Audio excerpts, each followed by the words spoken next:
Review. Book 101 is all about the books that I read for the last 40 years. And today I have my special guest. He is the author of the book, Not Just Sunglasses, an autograph, no other than Mr. Tommy Burke. How you doing, Mr. Lucas? How you doing? I'm fabulous, fabulous, Mr. Tommy, and welcome to Book 101 Review. And can you please introduce more about yourself? My name is Tommy Burke. I grew up in Boston, Massachusetts. I I fell in the film business by accident. I was in the college, didn't have anything about film. Fell into it, took a job, got fired from the job in one day. Came back, went to Vermont, got a job up there working in factories. My room in Vermont was so cold you could see your breath in the living room. The dog's water dish would freeze in the living room. Hmm. So I did that for a while, and I figured, let's go to Los Angeles. Went to Los Angeles, got a job, got fired in a day. I got fired a lot, if you notice that. But I don't give up. That's the thing. I don't give up. So I work a lot in the film business, and then I got cancer. 20 years ago, I got cancer. I worked 80 hours a week, did chemo at midnight, kept working, and then worked about and was on Chicago PD, the TV show, and then I got Parkinson's. That's a very quick run up of my life. Do you want to pack anything you want? Mr. Tommy, thank you so much for sharing your knowledge and wisdom to the world through your not just sunglasses and autograph. Can you tell us about this book of yours? It's just not just glasses, sunglasses, and autographs. It's about life. It's about the film business, but I tell a lot of stuff behind the scenes of the film business. I talk about actors I've worked with. I drop a lot of names. Um, it's a funny book. It's very funny. And a lot of people say it gives me inspiration. They see that a fool like me can get knocked down and get back up again. Well, it's all right. Describe a moment when the gap between red carpet fantasy and on set reality hit you hardest. Well, when I was walking down the hospital in Cedar Sinai, Los Angeles, walking, getting chemo at midnight, walking for 4 hours, walking down, get chemo for 4 hours. That's when it hit me. That was tough. That was really tough. Indeed, really tough. And Mr. Tommy, how did near death experiences recalibrate your definition of success in this industry? Well, I see it's just a bunch of hurdles. That's all. That's all I do. I mean, I have hurdles now with Parkinson's. I had a gun pointed. That was about 15, 20 years ago. I got a gun pointed at me. That was close to being, near death experiences. I got cops pointing guns at me. That's not in the book. Uh, I drove cross country 56 hours straight with a 1 3 hour nap. That's not in the book. But I talk about stuff that, I came close, but I never stopped. It's like I never stopped. I never gave up. Always kept going. Keep going, people, keep going when even the life is tough. And Mr. Tommy, what specific onset crisis, either a physical or creative or ethical, taught you the most about resilience? That's a good question. There's so many of them. I remember once, it's a small story, but it's kind of cool. I was a PA and we were in the desert. And there was a red marker in the desert, and I had to go. I thought I was in the shot, so I ran to get the red marker out of the sand. And after the shot, we're on the move. I ran back to put the marker back in the sand. I turned around, all the cars are leaving me. I'm stuck in the desert by myself. So a van comes. I get in the van. 3 guys. I don't know who they are. I don't know what they are. I said, "Well, got to keep going. Got to keep moving. That's the thing. Got to keep moving. Can't stop. You can screw up, but you don't give up." So I got in the van. I kept driving. I didn't know where I was going, where the next location was. Just as I'm pulling up to the set, the next set where all the cars are, they go, "Where's Tommy?" I drive up, I get out of the car. They drive off. That was pretty close. Mr. Tommy, share a rule you live by now that come from staring down mortality. Just let it go. I mean, I basically you can do anything to me and nothing stops me. I have this, I roll off. I roll off stuff with cancer, Parkinson's. I remember when they get diagnosed with cancer after a whole bunch of biopsies. The doctor said to me, "Tommy, you have cancer." I said, "So what are we doing about it?" Didn't cry. Didn't. I said, "Automatically, what are we doing about it? Got to keep going. Got to keep moving." So I did. You did move for sure and let it go. Mr. Tommy, what's the kindness gesture you witnessed from a superstar when cameras were not rolling? Uh, so many of them. Jason Begay was really nice. John Seda was really nice. John Seda, he drove. We were we were ahead of schedule in Chicago PD. He drove himself to work. I said, "We need you in the set." He ran to the set to get his clothes on. I can't get actors to tie their shoes if they wanted to. John Seda ran all the way down, got in wardrobe, came ran all the way back to get in the scene. That was really cool. How do you spot authenticity in the Eastern in a industry built on personas? Just people that do things that actors that do things for people that no one's watching. That's the authenticity. Anyone can be look good and great when all the cameras are on, but when you're helping I remember one actor on Marymount's John Sheffling. He told me I could stay. It was literally 20 degrees below. It was 20 degrees Fahrenheit. It was freezing there. And John Sheffling said, "You can go on my trailer if you want. I'll kick you out if I need to." But he said, "You know what? I'll just hang out there." Those are people that warm my heart. The people that don't have to give a damn, but they do. Mr. Tommy, let's talk about creative grit and ethics. When have you fought for artistic integrity against commercial pressure? And was it worth it? One more time for that, sir.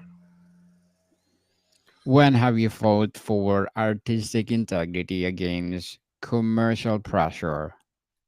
And Well, was it worth it? I'm assistant director. I'm kind of like the foreman of the set. I keep things moving. A lot of creativity. I keep things moving. The closest thing I get to authenticity was I take care of PAs. Those the small people on the set. They try real hard. I was never an artist. I was more of a foreman, a mechanic on the set. I make all things come together, make it happen. I never give up. I never show up. I never give up. I never give up. How do you balance cynicism and hope after 30 years in the trenches? Well, the tough part is dealing with cancer and now dealing with Parkinson's. That's the tough part. I mean, you shake a lot. You can't give up. I mean, I'm not saying it's good I have Parkinson's, but everything that happens, my foot wiggles during the day. I said, well, it wiggles. I got to keep going. I work out every day. Parkinson's, the biggest thing is you got to work out every day. You can't give up. If you do, the disease is gonna take you over.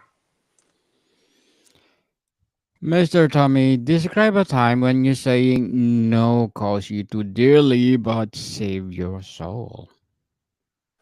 No call sheet. Oh, you know call sheets, huh? Uh, no call sheets to save my soul. Well, no call sheets. You have nothing to go the next day. Let's talk about the practical wisdom. Mr. Tommy, what's your non negotiable advice for young producer entering today's volatile industry? Treat the crew good. I can't understand how producers are trying to rip off the crew for like $5 when down the line you could treat them better and they come back to you. Like I worked in a shop. I worked in Film Arts, the shop maker, where the equipment is. I loaded the trucks. I did a lot of electric crews. You know, could empathize with me because I never give up. I worked harder than everyone. That was my key. I said I don't expect anyone to work harder than I do. So I always busted my ass in the set. I lift things. They loved it. And how do you protect mental health in a field where burnout is a badge of honor? That's a very good question, Mr. Lucas. I think cancer chemo. I do. I think it wasn't good that I did 80 hours a week and 4 hours of chemo every Thursday night for 6 weeks. That wasn't too smart. But burnout, you just keep going. Like right now, I live by the beach, by a great condo by the beach, Redondo Beach. I can enjoy the sun. I go to the ocean. I run on the beach because I have to. That's the thing that stops me from being burned out. Mr. Tommy, what's a set hack you inverted that's now your signature move? Oh, you got some great insights there, sir. You sure you're not in the film business? Yes, Uh, indeed. well, just never wear this. This is so simple. You think it's made up, but never wear the same shoes 2 days in a row. I still Mm. have like 10 pairs of sneakers in my closet. I don't even use them, but you can't wear the same shoes every day. Also, never sit down. Always keep moving. Keep Treat people moving, kindly. people. Yes, Yeah. keep moving and move, even life is tough.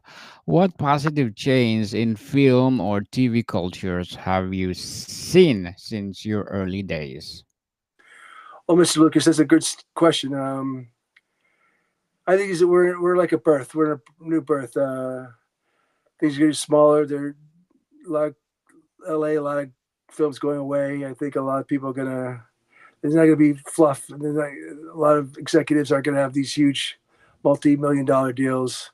It'll be small. There's gonna be food's gonna be a lot more easy to use, easy to eat. Um, I think just watching every penny, and I think they treat the crews better. Hopefully, they'll treat the crews better. Mm, indeed. What's gotten worse and how do you adopt it? One more time, sir. What's gotten worse and how do you adopt it? It's just well, the strikes with with the writer's strike and COVID, everything got pared down. And I think a lot of studios said, well, as long as we're dropping money, we might as well keep it down. So I think hopefully realizing that you got to get back to normal. I mean, they're making vans now for influencers. Vans, just little things. They're trying to get one or two people on the crew to do it, and they're just going to waste money. They're going to spend over. They're going to bust their ass saving $5 when they spend $40.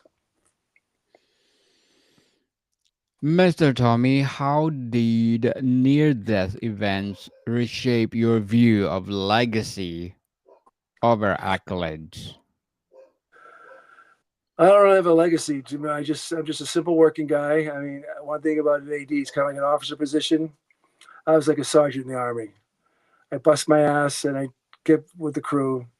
I don't really have a legacy because I'm not married. I don't have any kids, unless someone wants to marry me out there.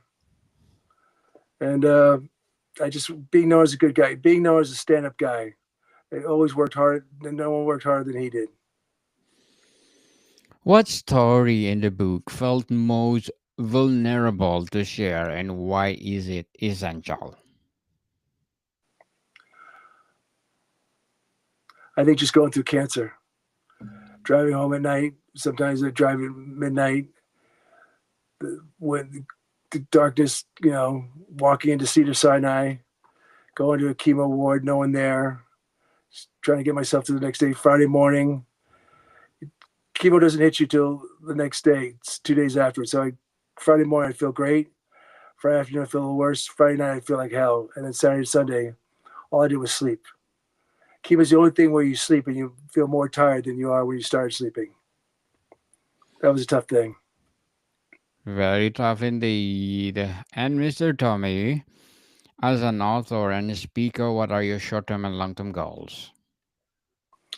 Just get my message out to people that you can screw up but don't give up. That's my goals. Also, Hopefully, you have Parkinson's. I want to talk about Parkinson's, get a cure going. We're falling back on cures. I just want to get out there and talk to people. I don't think I'll do multi-billion dollar stadiums.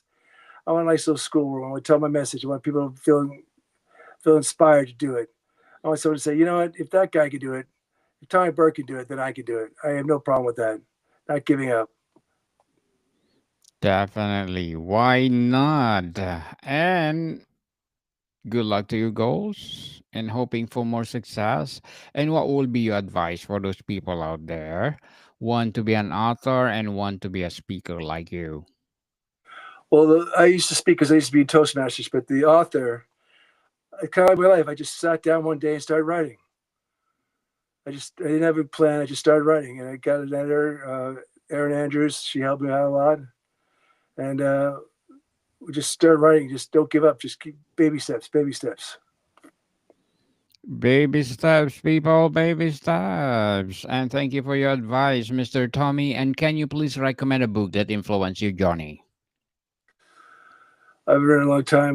Not just sunglasses and autographs is the biggest one. Trying to think of another book. I haven't read a book in so long, so I guess my book influenced me the most because it got all the emotions out. It got all the answers out of my system. Okay, not just sunglasses and autograph by Mr. Tommy. And before we wrap up our discussion for today, I'm inviting you to please do listen to my other podcast, people, because my abstract essay is already in fifth season, abstract poetry in second season, and my book 101 review in its fifth season too, comedy 101 in second season, and my food 101 in fifth season as well. Geography 101 in fourth season, and my baby podcast Law 101 and Mental Health 101. Love Letters in third season, and Movie 101 review and Music 101 in Wow, fourth season, and Science 101 and Sex 101 in its first season. Please listen to them wherever you listen your podcast. I'm gonna Mr. listen right. Yes, Mr. Tommy, can you complete this sentence? If you take one thing from my journey, let it be blank. Let it be effortless. Hopefully, it'll be effortless. I doubt it, but it'll hopefully be effortless. Indeed, effortless people and Mr. Tommy Burke. Thank you so much for sharing your book to the world. Of course, your knowledge and wisdom. So, can you please invite our listeners to support your not just the sunglasses and autograph? Yes, please read the book and get. There's an email address in there, TommyBurke.com. That's TommyBurkeDJ.com. Feel free to write me with your reviews. Your questions. Yes, people, let's support Mr. Tommy Burke because if you support him, for sure, more and more empowering books like this to come. So, Mr. Tommy, thank you so much for your time. Thank you too, Mr. Lucas. It's a great show. Monica, people, see you soon.